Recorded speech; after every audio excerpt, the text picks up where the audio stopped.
Tere tulemast vaatama ja kuulama saadet Ekspert eetris. Mina olen Melissa-Mariel Korjus ja meil on täna külas Tallinna Ülikooli õiguspsühholoogia dotsent Kristjan Kask. Tere Kristjan! Täna me räägime sellest, kuidas mälu meid vahepeal petab ja miks inimesed ei mäleta nägusid nii hästi, kui mõni teine võib mäletada. Ja teie olete kirjutanud raamatu, mis ilmus 2024 aastal, mille nimi on Tuttav või tundmatu. Ja siin te kirjeldategi näotuvastuspsühholoogiat, et kuidas inimesed nägusid üldse ära tunnevad ja miks on oluline sellist teemat uurida.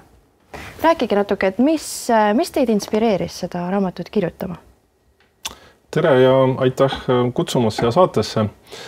Ma olen selle teemaga tegelenud õiguspsühholoogiaga aastast 2001, kui ma lugesin ühte populaarteaduslikku raamatut, kus oli ka peatükk sellest, kuidas lapstunnistajaid kohtus üle kuulatakse. Ja mulle arengupsühholoogia sel hetkel väga meeldis ja siis ma mõtlesin, et see oleks küll väga selline vahva valdkond, mida hakata edasi uurima. Ja sealt see minu huvi õiguspsühholoogia vastu arenes ja mingil hetkel ma siis vaatasin, et eesti keeles võiks sellest teemast ka põhjalikumalt kirjutada ja sellest sai siis alguse mu esimene raamat, Kui seinast räägiksid, mis tuli välja 2019, kuhu siis sai valdavalt selline mälu ja ülekuulamise psühholoogia temaatika. Ja kui ma seda raamatut kirjutasin, siis ma algselt kirjutasin ka ühe peatüki siis nägude äratundmisest ja inimeste tuvastamisest. Ja siis ma vaatasin, et see jääb kuidagi väga üksikuks ja sinna eelmisesse raamatusse see väga hästi ära ei sobi. Ja siis tuli mul mõte selles, et sellest peaks siis kirjutama eraldi raamatu. Ja kui ma seda käsikirja hakkasin tegema, siis tuli välja, et seda materjali on siin piisavalt eraldiseisva raamatu jaoks. Ja oma eelmisel vabal semestril siis ma suutsin selle lõpuks ära viimistleda, et selle kirjutamisega on paraku nii, et seda tuleb lihtsalt tegema hakata, et sellist inspiratsiooni ja vaimu pealetulekut võib oodata, aga üks hetk tuleb teha lihtsalt selline väga konkreetne plaan ja siis lihtsalt kirjutama hakata. Kumb raamat sündis lihtsamini, kas esimene või teine? Ma ütleks, et esimene sündis lihtsamini, kuna mul oli seal see kontseptsioon rohkem paigas endal, et millest ma kirjutada tahan. Raamat nägude äratundmisest tuli natukene raskemalt, sest seal oli ka üpris palju sellist toorest materjali, mida ma pidin ise algselt läbi töötama, et ise ka aru saada ja näiteks sellest, kuidas nägude töötlemine ajus toimub, et see ei ole väga kerge nii ise aru saada kui ka teistele siis selgitada. Aga mingil hetkel hakkasid ka seal need peatükid oma kohta leidma ja nii ta kaante vahele siis sai. Kui palju te leidsite infot Eestist ja kui palju välismaa teadusuuringutest? Seda raamatut kirjutades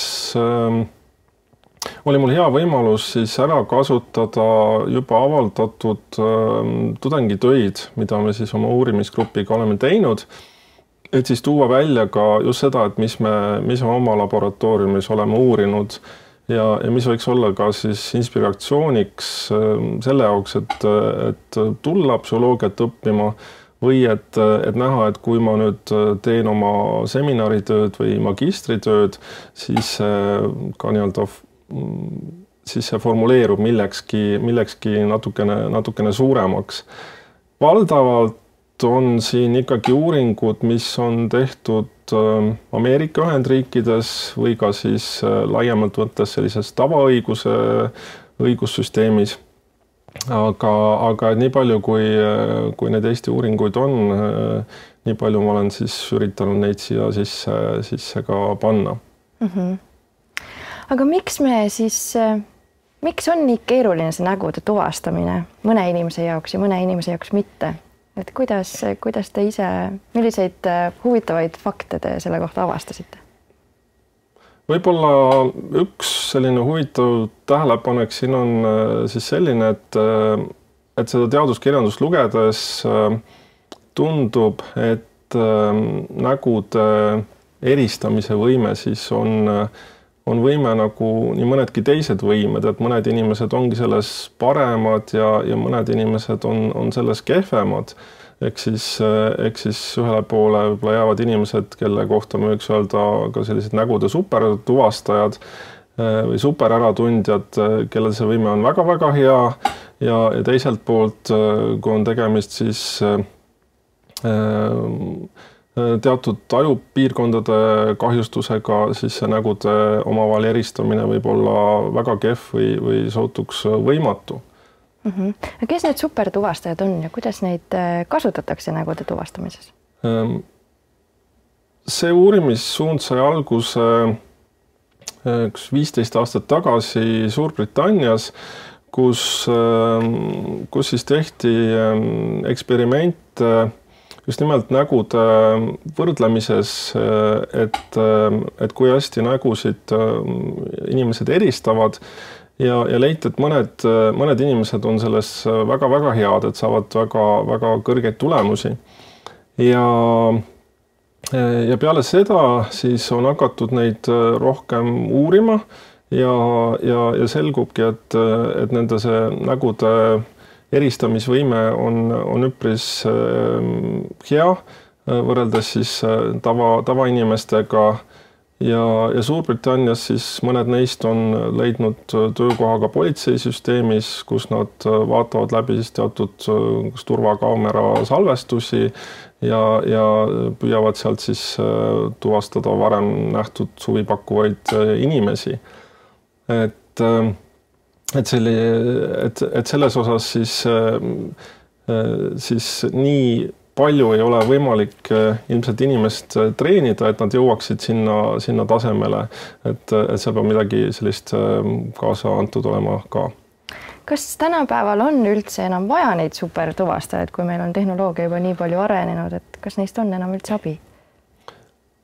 Kokkuvõttes selle lõpliku otsuse näiteks selles osas, et kas inimene ja foto, kas see on siis identne või on tegemist eraldi inimestega, see võiks ikkagi jääda lõpuks inimese otsustada, et tehnoloogia kindlasti aitab üpris palju seda nii-öelda eeltöötlust teha või esialgset analüüsi, aga küsimus pigem ongi selles, et kui hea eristusvõimega siis need tuvastusmeetodid on, sest kui nad on sellise väga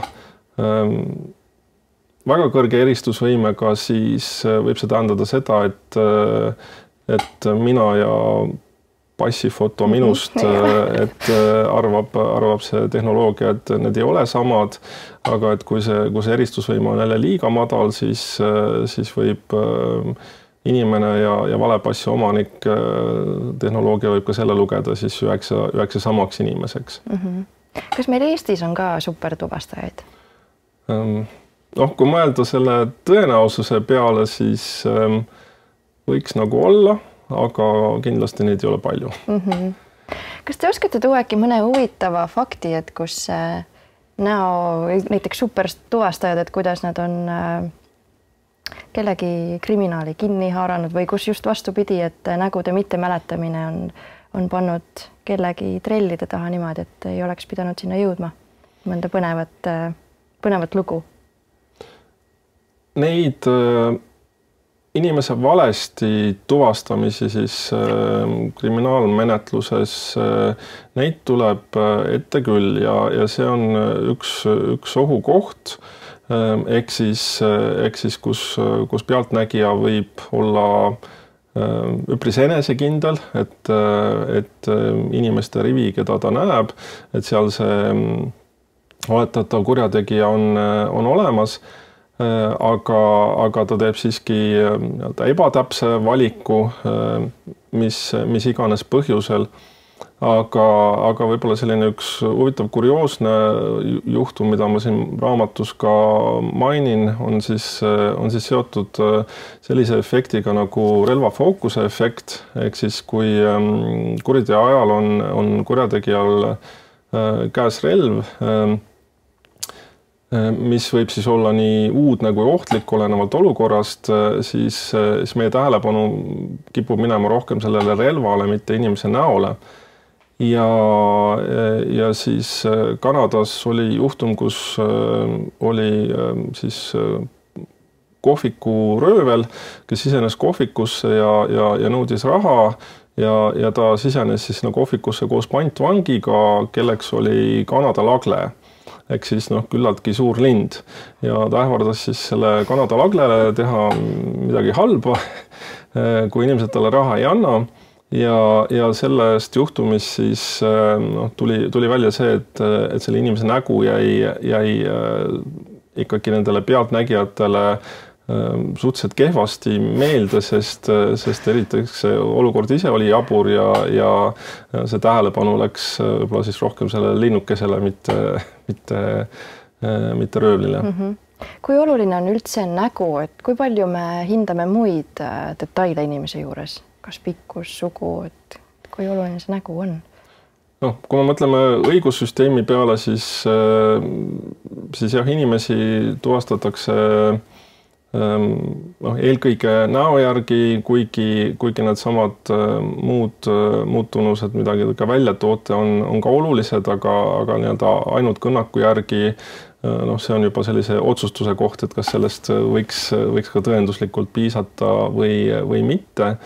Ja see on üks koht, mida näiteks teadusuuringute kriitikas on välja toodud, et kui inimene siis sellises õppimise faasis vaatab ainult fotosid nägudest, siis see väga hästi ei peegelda päris reaalsust, kus inimene ikkagi näeb inimest liikumas eri nurkade alt, eri näoilmetega.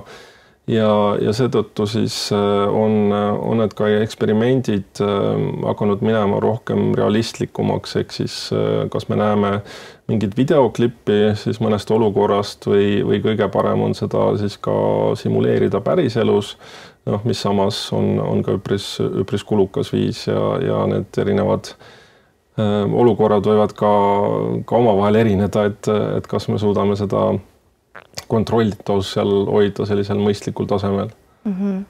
Kuidas meie mälu üldse toimib? Et üks asi on see, et me näeme seda inimest ja me mäletame seda olukorda, aga kui nüüd läheb mõni päev mööda, kas me mäletame ikka täpselt seda päris juhtunud olukorda või me mäletame enda meenutusi sellest olukorrast?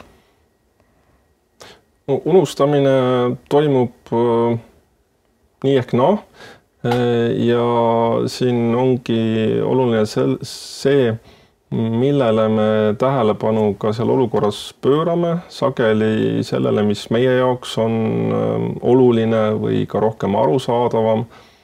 Ja kui me inimese mälust räägime, siis jah, kui me kasutame mõningaid õpistrateegiaid, et seda sündmust kinnistada, siis see võib tähendada, et see info on paremini meeles. Aga kui me mõtleme ka selle inimeste tuvastamise peale kriminaalmenetluses, siis ühest Eesti valimiga uuringust, mis me tegime, selle järgi ikkagi tuli välja, et selline tavaline aeg inimese nägemise ja tema tuvastamise vahel oli kuskil 6 aega, et see on mõnes mõttes ka ikkagi päris palju. Ja küsimus ongi nüüd selles, et kui me uuesti näeme rida inimesi ja seal on seesama inimene ka olemas, keda me varem oleme näinud, et kas selle inimese nägemine siis aktiveerib meil teatud mälujäljed, mis võimaldavad siis otsustada, et see üks inimene sealt on meile juba tuttav võrreldes teistega. Kui palju teil endal on tulnud ette olukordi, kus te näiteks kedagi ära ei tunne Kuidas te enda sellist mälu hindate, nägude mälu? Ma arvan, et see on päris tavaline, kindlasti mitte üle keskmise hea. Et see, et ma selle teemaga olen ka teaduse mõttes tegelenud, ilmselgelt ei tähenda, et ma ise oleks kuidagi parem selles. Et kuna ma tegelen palju üliõpilaste õpetamisega, siis pigem on murekoht see, et näod tunduvad kõik väga tuttavad, aga need nimed nägude küljes kipuvad meelest ära minema või segi minema.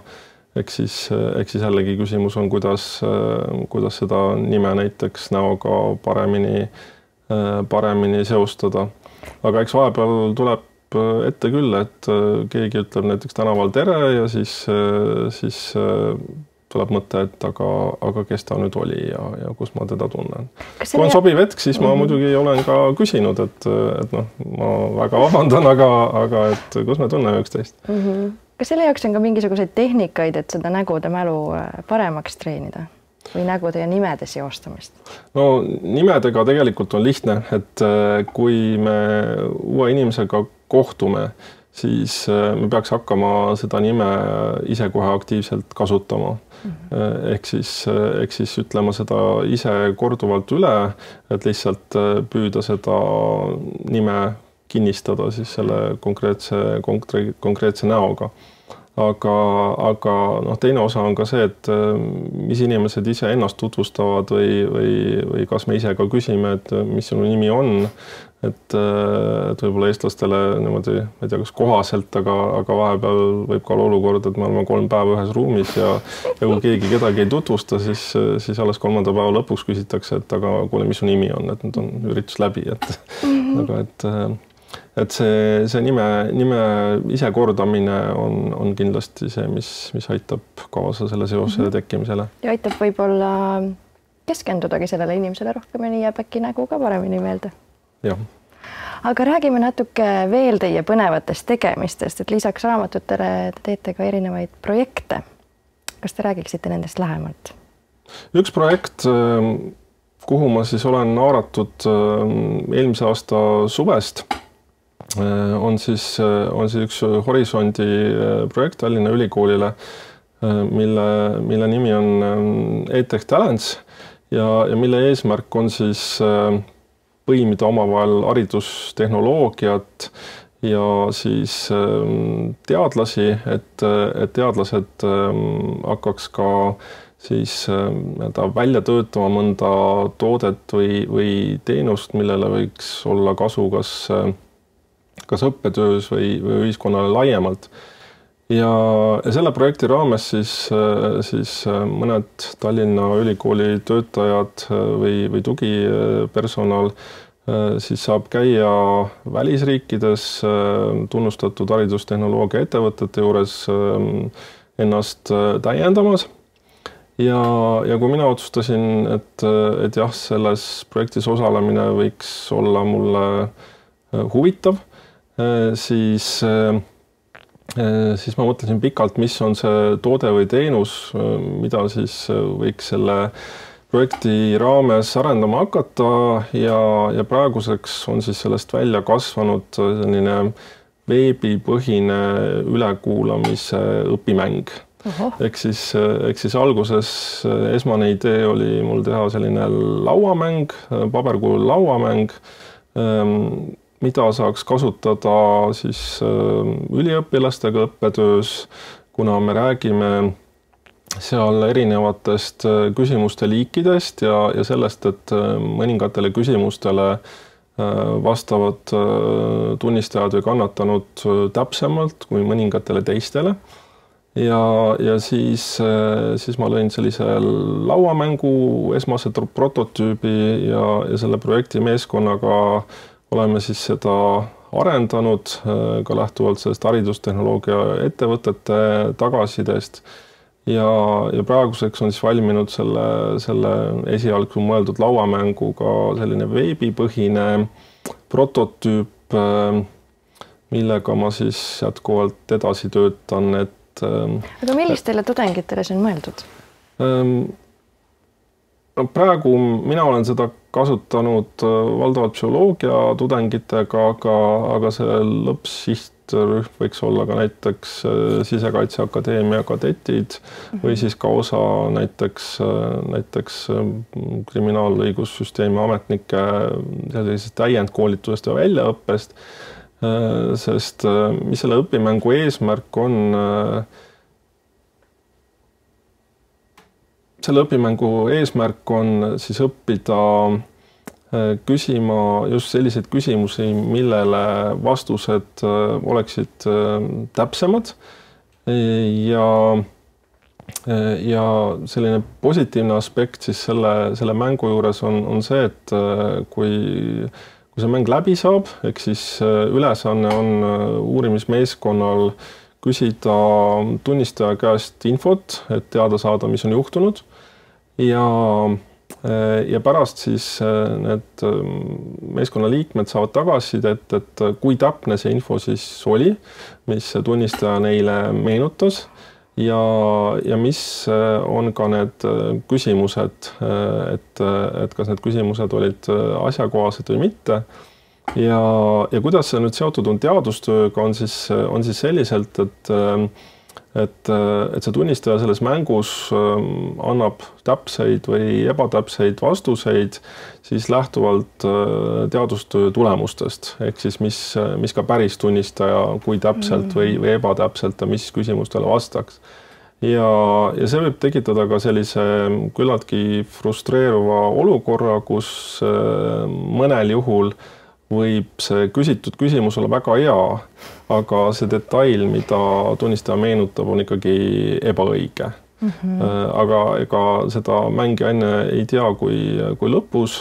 Ehk siis see on ka üks päris elu osa, et me võime ka oma tööd teha kohati ka väga hästi, aga inimene ikkagi mõnda detaili võib meenutada ebatäpselt ja see nüüd ei tähenda automaatselt seda, et nüüd tunnistaja selles osas valetab, vaid et see osa infot ei olegi kas salvestanud või ongi tema peas juba nii-öelda moondunud kas või välise info mõjul millekski muuks. Kas see mäng on avalikult kõigile kättesaadav? Praegu on mitte, et ma loodan, et ühel hetkel küll, sest see oleks ka võib-olla üks võimalus, kuidas ka jällegi tulevasi üliõpilasi meelitada selliseid erialasid õppima, et nad saaksid ka ise ennast proovile panna, kui kerge või lihtne on siis neid küsimusi küsida ja selline võimalikult täpne tunnistus saada, mida siis tunnistaja meenutab. Ja kui nüüd tuleme tagasi korra veel raamatu juurde, siis kellel te soovitaksite seda raamatut lugeda, kellele see on mõeldud? Seda raamatut kirjutades, kui mul valmis sai käsikirja esimene versioon, siis selle lugejate toimetaja tõid välja, et mida sa nüüd kirjutad, et kas see on käsiraamat praktikule või see on raamat, mis on populaarteaduslik ja natuke suuremale seltskonnale. Ja selle koha pealt ma siis püüdsin teda natukene võib-olla lihtsustada, tuua siia rohkem näiteid, et ühelt poolt on kindlasti suunatud nii psühholoogia huvilistele kui ka õigusteaduse huvilistele, aga teiselt poolt siis ka tavalugejale, et kui lugeja soovib teada saada, mida siis õiguspsühholoogia uurib ja mis on need aktuaalsed teemad, millega praegu tegeletakse ja toimetatakse, et siis ta nendest raamatutest siin kindlasti saab selliseid häid ideid, sest mis on ka minu eesmärk neid raamatuid kirjutades, on ka rõhutada just seda teaduspõhisust, et nii mõneski osas